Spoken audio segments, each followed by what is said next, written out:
Welcome to the Bully Pulpit Show. I'm Mark Joseph, and our special guest today is New York Times best-selling author James Hirsen. James, thanks for joining us today. Hey, my pleasure, Mark. Well, good to be with you. Your latest book, Hollywood Nation, tell us what it's about. Well, essentially, the thesis of the book is that both news and entertainment are becoming indistinguishable. And consequently, young people are getting their information from sources that traditionally were entertainment. So, for example, we see surveys that show that more and more young people get their news and information from places like Jon Stewart's Daily Show or late night comics. And in addition, the celebrity obsession of our culture has hit kind of a new high, where we see news shows, traditional news shows, breaking away from legitimate information to cover Paris Hilton on her way to the pokey, or Lindsay Lohan's latest release from rehab. And it has become newsworthy. So these stories are big, and with the advent of 24-hour cable, this fusion of the two continue. And so that's essentially the title of Hollywood Nation, is that we become a nation obsessed with entertaining and amusing ourselves. Now, you obviously think this is not good for us as a culture. Well, no, I think it's, there's two sides to it. No, I don't think it's good. I think that we have carried it to an extreme. I mean, if you look at the history of man, people always want to have heroes, and they want to have people to look up to, and they've always had celebrities. Going back to pre-biblical times, biblical times, all the way through the last couple of centuries.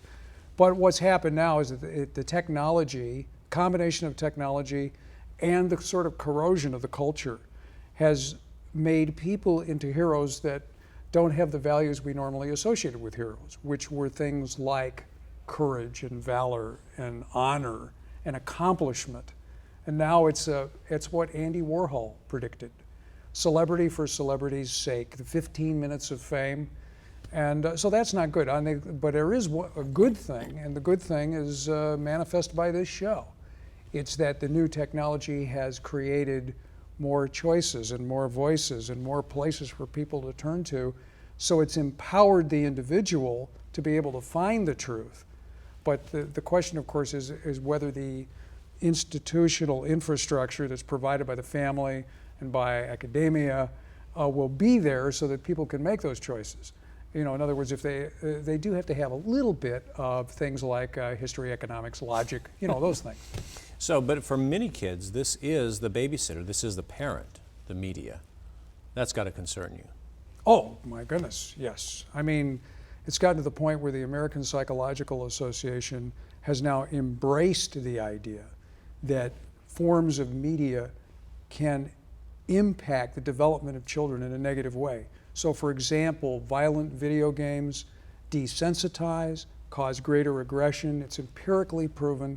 So the notion that somehow parents can sit back and let their children just engage in whatever new forms of media are out there is an antiquated and dangerous notion. So there's no question, and particularly in the Christian world and people of faith, the parents have to be informed and they have to understand it's every kind of media, and that the entertainment media has the most power in shaping attitudes and beliefs of anything.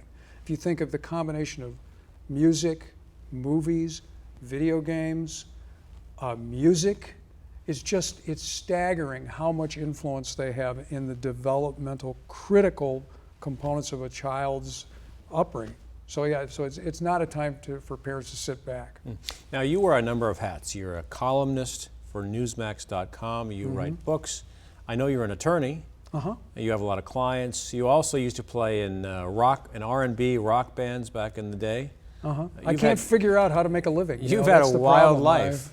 Yeah, I have. I've had an eclectic existence. But the one kind of strain that's gone through it is that it's always been sort of forms of media.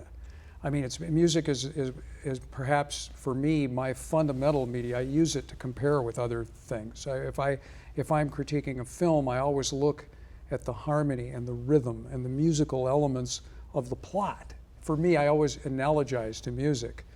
But it's always been elements of the media. And then, of course, in the last dozen years or so, I've regularly appeared on radio and television shows analyzing the media, sometimes from a legal point of view, sometimes not. But it's been, a common strain, and I've been allowed to sort of look at it from a faith lens and operate in a secular world. So it's been a great opportunity for me. Now, is it just that you just can't decide what you want to do, or you're just having too much fun and doing all this stuff, or what is it? No, it's just my path has taken a lot of interesting turns. I actually had plans that just went a little bit off. So being in the music world, I'm on the road for a couple of years with the Temptations, and I play with some rock bands, and I noticed that the musicians weren't well versed in business, and they were getting basically taken advantage of. There's another euphemism for that they would say. And I thought, and at the same time, my wife had a problem with her back that I felt uncomfortable leaving her and going on the road. So a good friend of mine had sort of combined the notion of a legal education with music, and I thought, that seems like a good path for me. I'll go to law school and I'll be an entertainment lawyer. And I did work in Beverly Hills for a little while, but I got led into some different pathways, and so now I mostly am able. I have the freedom now to do a lot of teaching and writing and analyzing. What's a typical day like in your life? There is no typical day for me. I mean, it's like every day is so radically different. But, on certain days, it will involve getting up early because a radio show is on an East Coast time during drive time, as they call it. So it might be on at 7 a.m. Eastern time, which may require me to do an interview at 4 a.m. So some days are very long, and I do a lot of radio interviews, and I'm able to do television with the satellite technology so that I live in a wonderful part of Southern California, and I'm able to go to a satellite bureau and appear perhaps on a show like Glenn Beck and feel as though I'm in the room with Glenn and talk about an issue that might be on the minds of people. I find actually now that I'm able to discover an edifying aspect of stories involving the entertainment business or entertainment figures almost all the time, even if it's an object lesson. If I'm talking about an O.J. Simpson or I'm talking about a Lindsay Lohan, I can see an object lesson in that which can be instructive for sometimes what people shouldn't do. And so it can be a vehicle for me to communicate more than just the typical celebrity story. Walk us through a couple of your books before this one. There's a book entitled Tales from the Left Coast, not written from a scholarly point of view, but it is written with humor about the political aspects of Hollywood and how tough it is to be what Charlton Heston called a closet conservative. And I was able to, in that book, come up with silly things that were funny. The ultimate politically correct sitcom, I have a synopsis of that. I have How Do You Know When You're a Closet Conservative? Sort of a Jeff Foxworthy thing. So I have a lot of interesting things, but I also have a lot of substance about the history of the Hollywood blacklist and other things.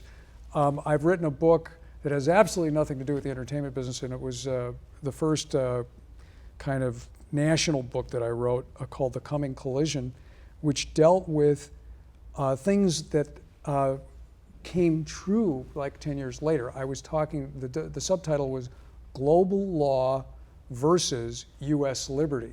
And I was talking about how multilateral treaties and international law are being used to determine domestic policy and bypass our sovereignty. And then lo and behold, I see a Supreme Court Justice, Stephen Breyer, saying he's informed in a domestic legal dispute by looking at foreign law.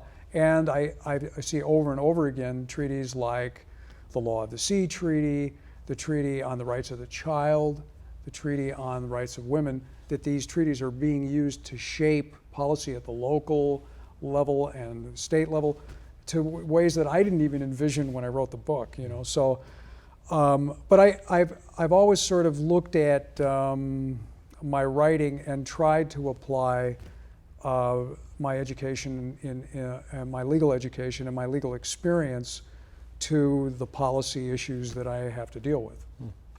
Okay, we'll take a break. We'll be back in just a moment with James Hirsen. Stay tuned.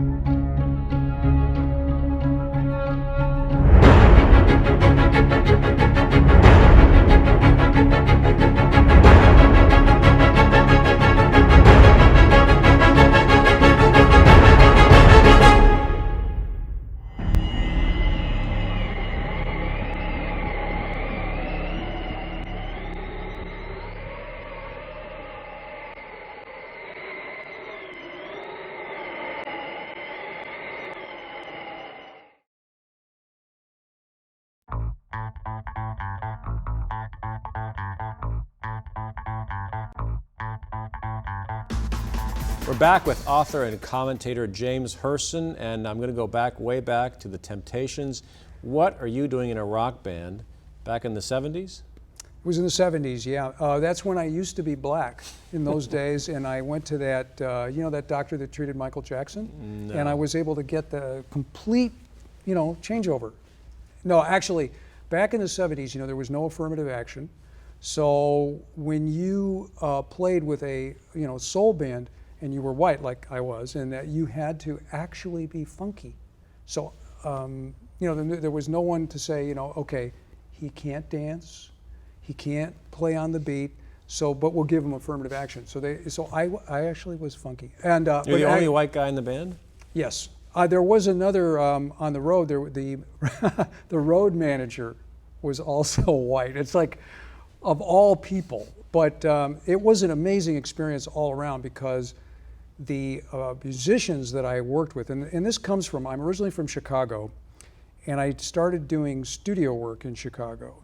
And the music that came out of Chicago, I was doing studio work at a legendary place called Chess Records. And I played on albums like Jerry Butler albums, what's her name?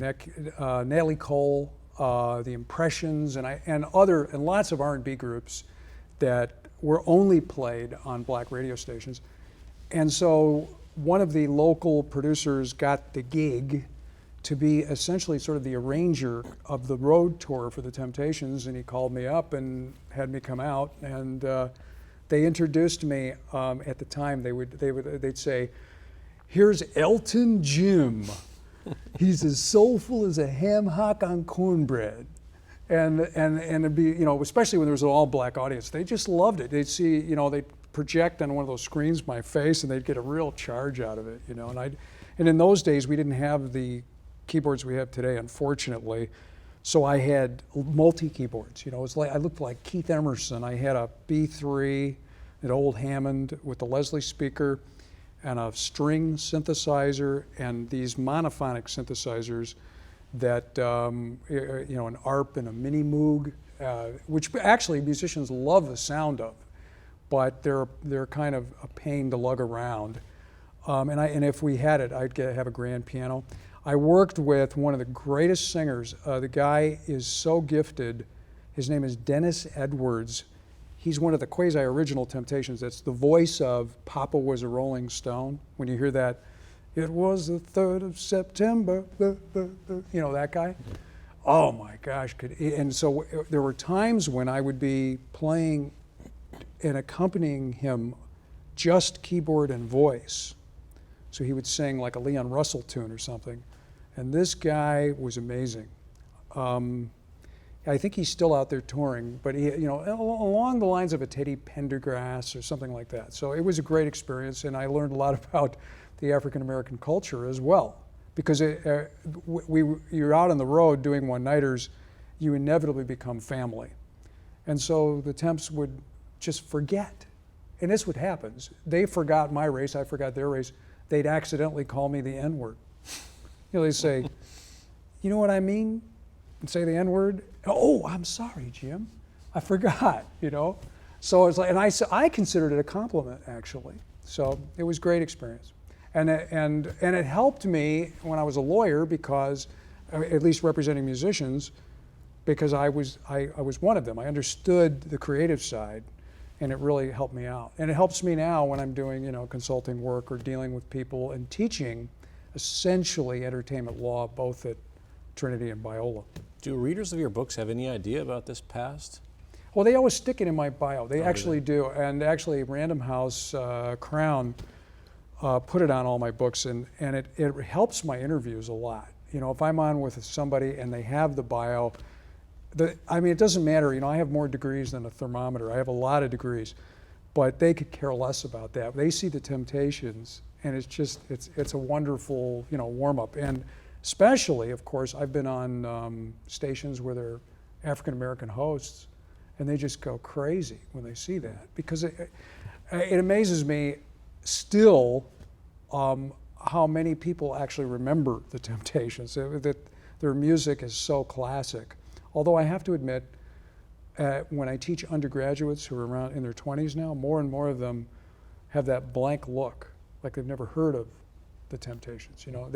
They think of it they say, oh yeah, that's my grandmother used to have some record called The Platters. And I think it's like that. So, passage of time, Now, you're generally thought of as a sort of a conservative commentator, columnist. How did you arrive at your philosophical and political beliefs and worldview? Became informed. I think it, well, first of all, I'm a Christian, I'm a theist, and I've had the wonderful blessing of teaching in 2 schools that are dedicated to faith, Biola and Trinity. Trinity, I've taught it for 14 years.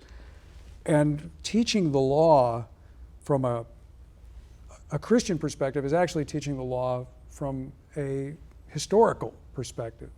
The actual law in America springs from our birth certificate.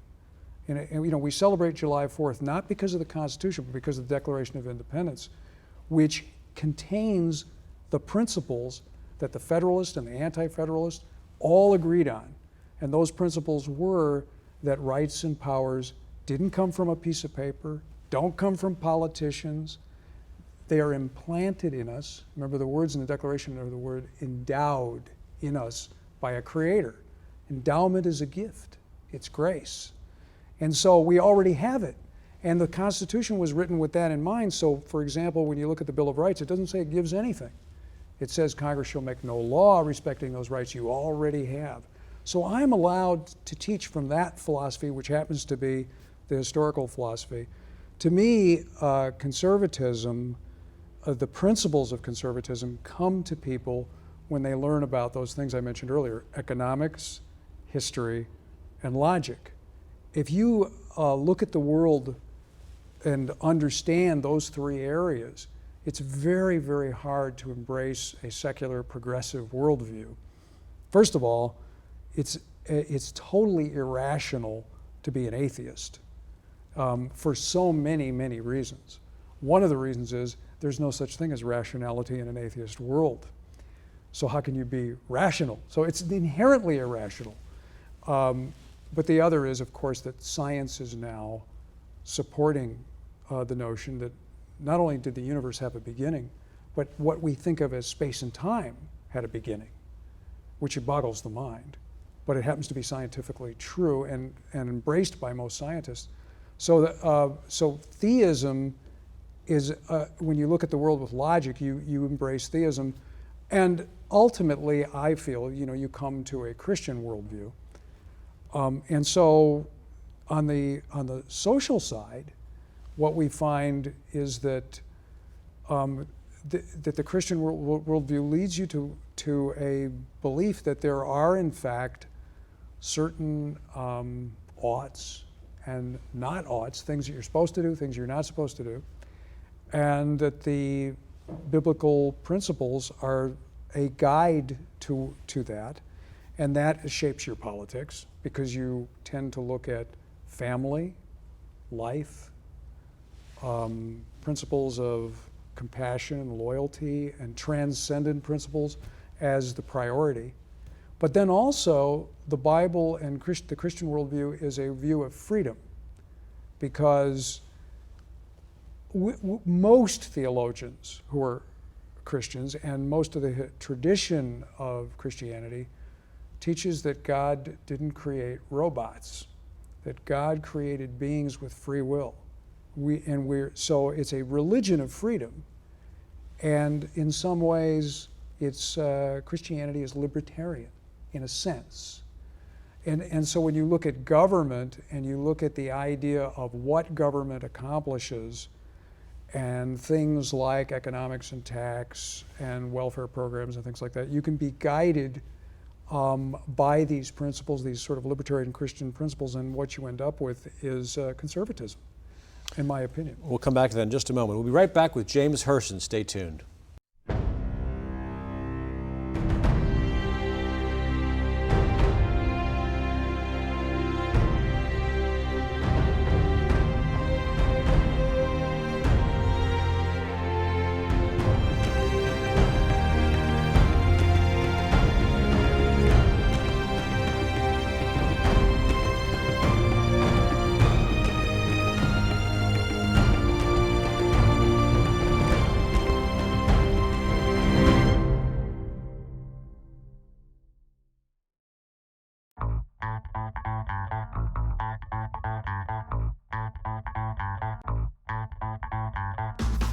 We're back with author and multimedia guru James Hirsen. How do you like that, multimedia guru? I like the guru. Okay. That's pretty cool, especially with the candle. I'm sort of feeling guru-ish. Well, let me ask you, Ken, you mentioned that you thought that religion and the Bible were foundational to American democracy, our Constitution. What about countries where there is no sort of Judeo-Christian foundation, Japan or other countries where they have democracies that function and flourish? How would you explain that in light of what you said?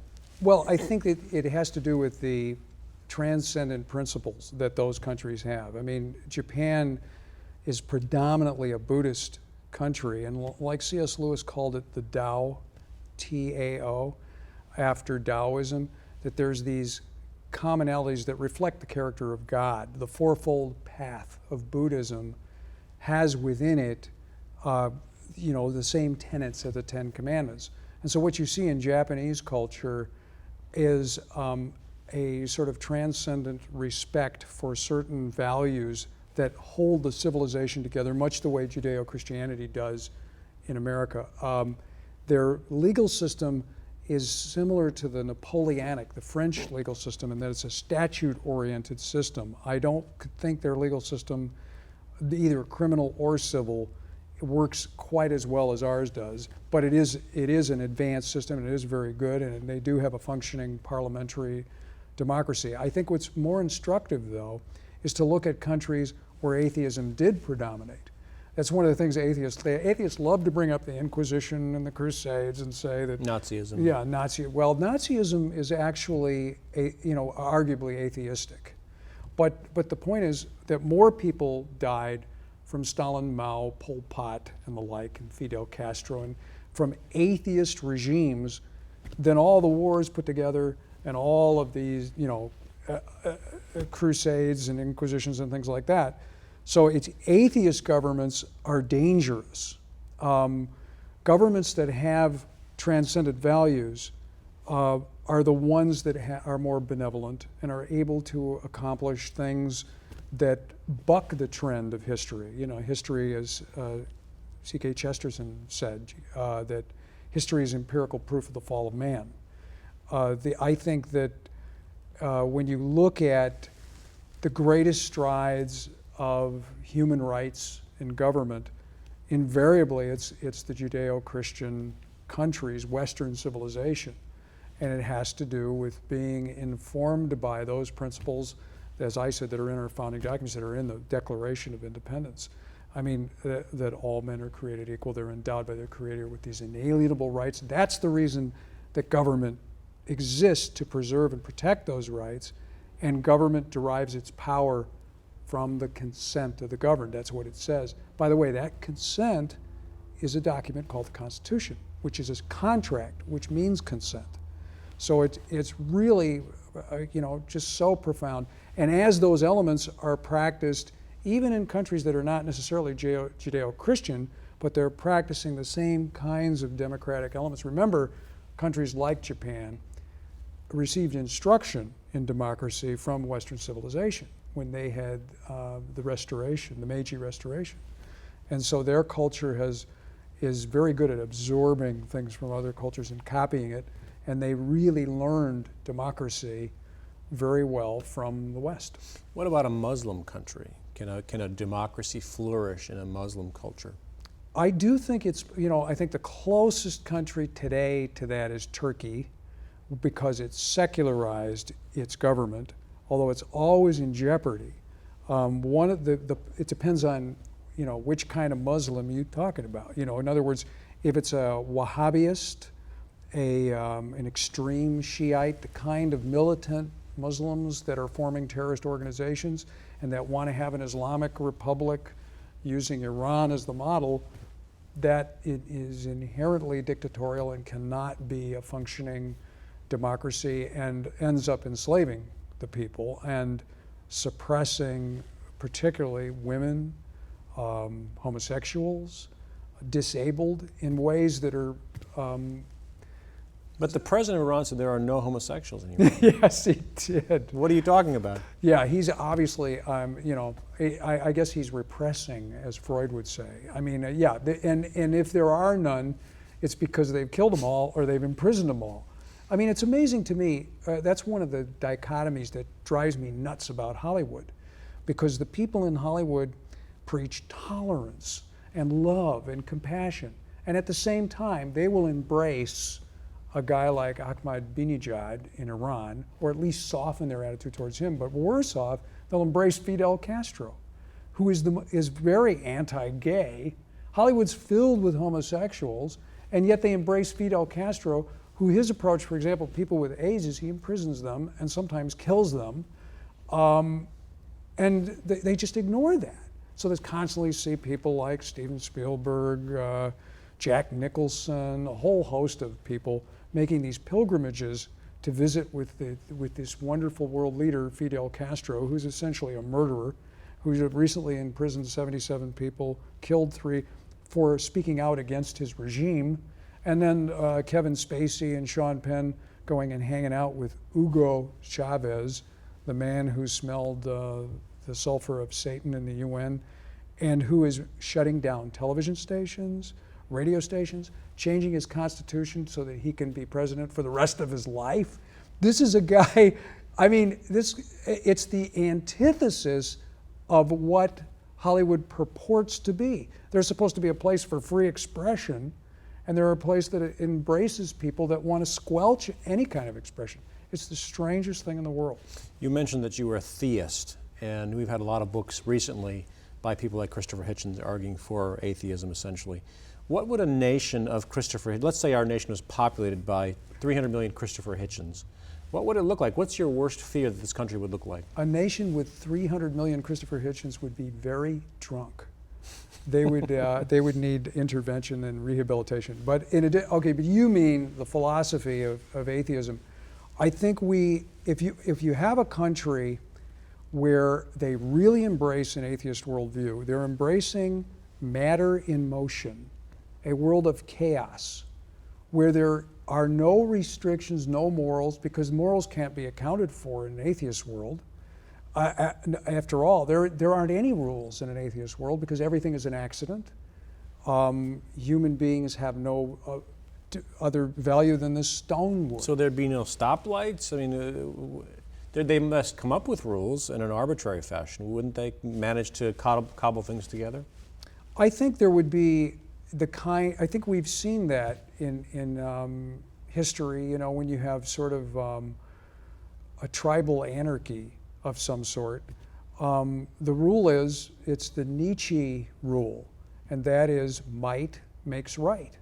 I mean, Nazism is atheism in full bloom, because under Nazism, people that were either scapegoated, like the Jewish people, or people who were considered expendable, like homosexual, disabled, retarded people, any kind of challenged people, they were all put to death. And if you have no accounting for morals, and let's say you have a healthcare crisis, like we always hear we do, well, hey, these productive people, we've got these productive people that could use some healthcare, and we've got these people that are disabled, they're old, they're not really adding to the society. So they'd be out in the society. So why, for example, assisted suicide would evolve into assisted hits, in essence, like it's happening in Holland. So I think what we don't have a nation that has 300 million atheists in it, but we've seen nations where atheists have taken over, and that is the Stalin, the Hitler, the Pol Pot. And atrocities occur because the value of human dignity, the value of human life, the value of the human family, all those things are just arbitrary. There's no sacredness attached to them, because you can't have sacredness in a world that's an accident. So I think you're led to the door of Nietzsche, which is interesting because there's a modern day Nietzsche who writes for children named Philip Pullman, who is growing in stature and now has Hollywood adapting one of his books to come to the big screen, which it was originally called Northern Lights when it was released in England, this book, and it's been changed in the US to The Golden Compass. And it's a huge budget, $150, $200 million budget, big name stars, Nicole Kidman, Daniel Craig, Sam Elliott, and brilliantly done. I've seen the footage. I have friends that are working on the set, and the books, to give you an idea how anti-religious and pro-atheist these books are, the heroes of the books, in the first book you don't really know, they're on a mission, and their mission is to kill God. And by the third book, they succeed in killing God. So obviously, Christian organizations have already expressed concern. This Golden Compass comes out just in time for Christmas, of course, Hollywood's idea of celebrating Christmas, drunken Santas, anti-Christian things.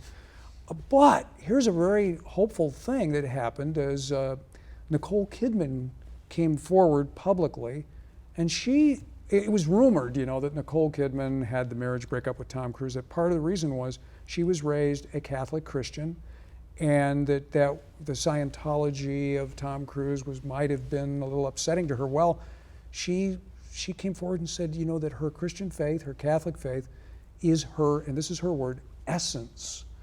And it's very important to her, and there was no way she was going to do a film that was anti-Christian, anti-Catholic, and that it's been watered down enough so she felt comfortable. And I've seen some of the footage, and they did.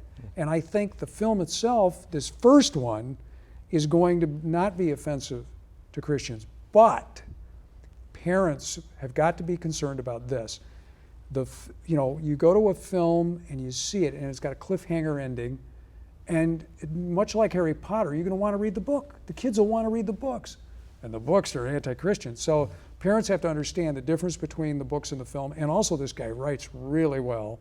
He uses cliffhangers to get you to go to the next book. It's hard. You can't read just one, and then you read all three, and then parents do not want their kids, if they're people of faith, reading about killing the creator of the universe. Wow. That's not really something you want to read.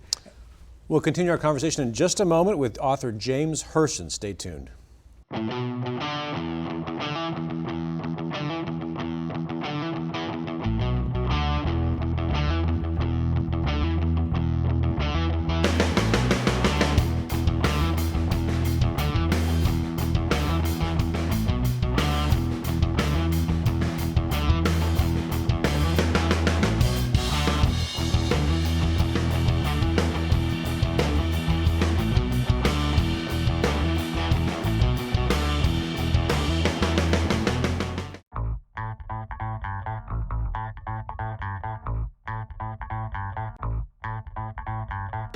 We are back with James Hirsen, author of Hollywood Nation and other books and columnist for Newsmax.com. You know, James, I wanted to ask you about the conservative movement, which you are obviously one of the players in. People listen to your voice and want to know what you have to say. It seems to me we're at sort of a crossroads that the movement has been kind of living on the fumes of Reagan for a while, and with Bush making different decisions in foreign policy and the Medicare and things, there's a lot of confusion. Where do you see the conservative movement 28 years after Ronald Reagan swept to power?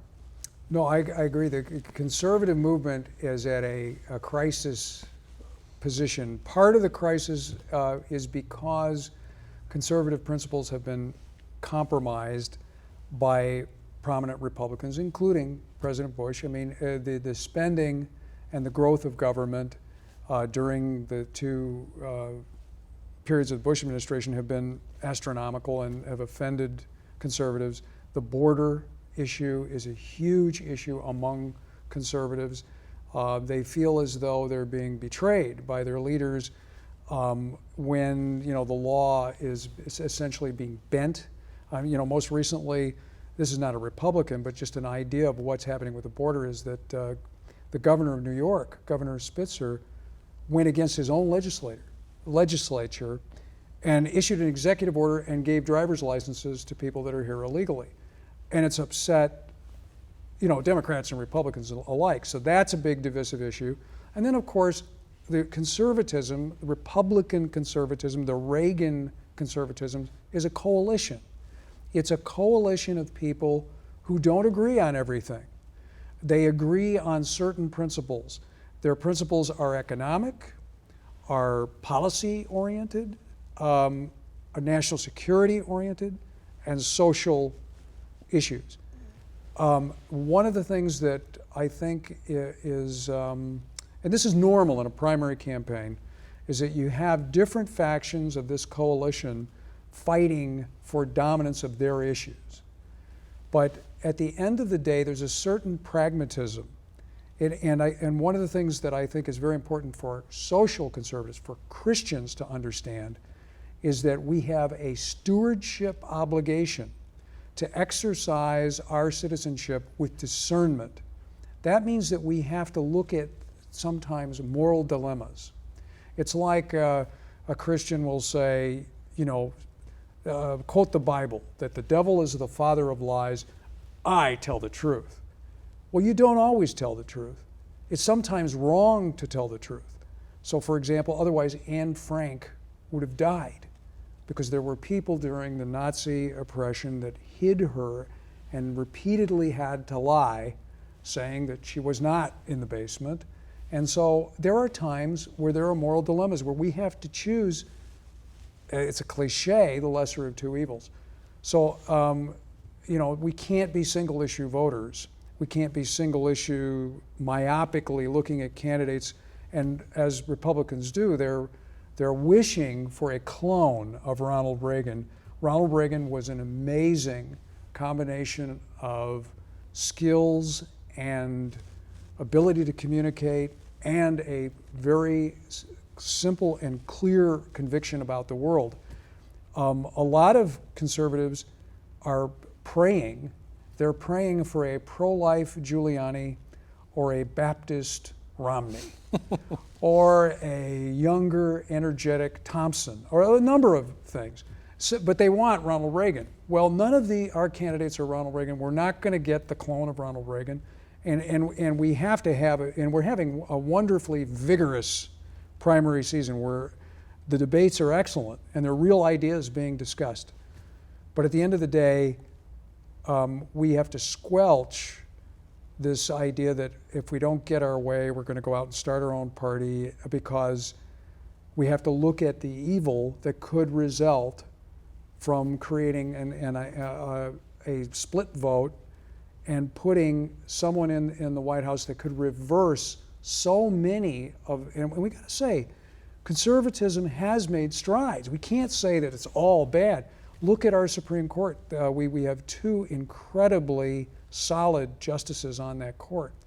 Look at the ban on partial birth abortion. Look at some of the wins we had with parental notification. We've pushed back the movement in euthanasia. We continue to struggle on a lot of social issues, and we're constantly battling for free religious expression. But if we let, and I can say, this is a partisan thing, but if we let the Democrat Party get in and control all the branches of government, and are able to do that for 1 or 2 terms, we are going to see things in this country that are beyond our imagination. And one example is there are serious moves to bring back the fairness doctrine, which is the most Orwellian name you could ever imagine, because there's nothing more unfair than this doctrine that predated Ronald Reagan. It was under his administration we got rid of it. There would be no talk radio. There would probably be no religious radio if the fairness doctrine came back. We would see... Unless you buy the time, right? You have to basically buy the time, basically. Yeah, essentially that's right. If you bought the time, it would be like an ad. But there's no reason that they would necessarily have to take the time, but religious broadcasters have that tradition. So, in terms of our freedoms, in terms of our strides, in terms of social conservatism, in terms of a number of issues, that coalition has to somehow find a way to hold itself together. What's your take as a conservative on liberalism? Is it ascendant? Where is it going? I don't think that liberalism is ascendant as a philosophy by any stretch. I think they feel very empowered now. But I think liberalism, first of all, the word has been sort of stolen, because the classic liberal was a libertarian and had libertarian, like John Stuart Mill was a liberal in the classic sense. But when we talk about the modern day liberals, which is really tax, spend, grow government, and undermine our national security, I don't really see that as being embraced by the population. I think what's happened in the last election cycle is that the public was reacting negatively to the Iraq War and to the policies of the Bush administration. And I think that Karl Rove and company got a little too overconfident in this last round. And the other thing that's very interesting is that Rahm Emanuel, working under Nancy Pelosi's supervision, used a strategy of running conservative Democrats in both the Senate and the House. Often pro-life Democrats. And mostly pro-life Democrats in places like Ohio and Virginia, Jim Webb being sort of the prototypical former Reagan official who ran as a Democrat.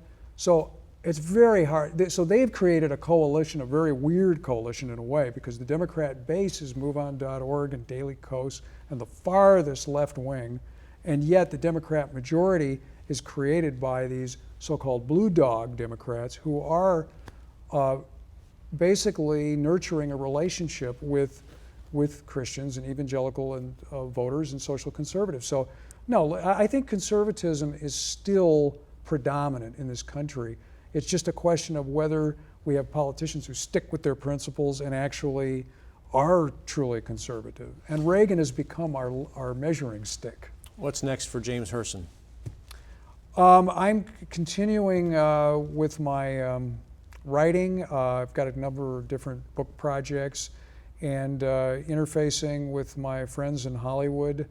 I have an interest in sort of the cutting edge part of the media, which is 3D web. And I'm working on some projects in Second Life and in virtual worlds, because I see it as an amazing place to communicate and seek outreach, and it's growing by leaps and bounds. So that's one area I've gotten involved in. Jim Hirsen, thanks for joining us. Thank you. Well, that's all for this time. Join us next time for another episode of the Bully Pulpit Show. Until then, I'm Mark Joseph. Thanks for joining us.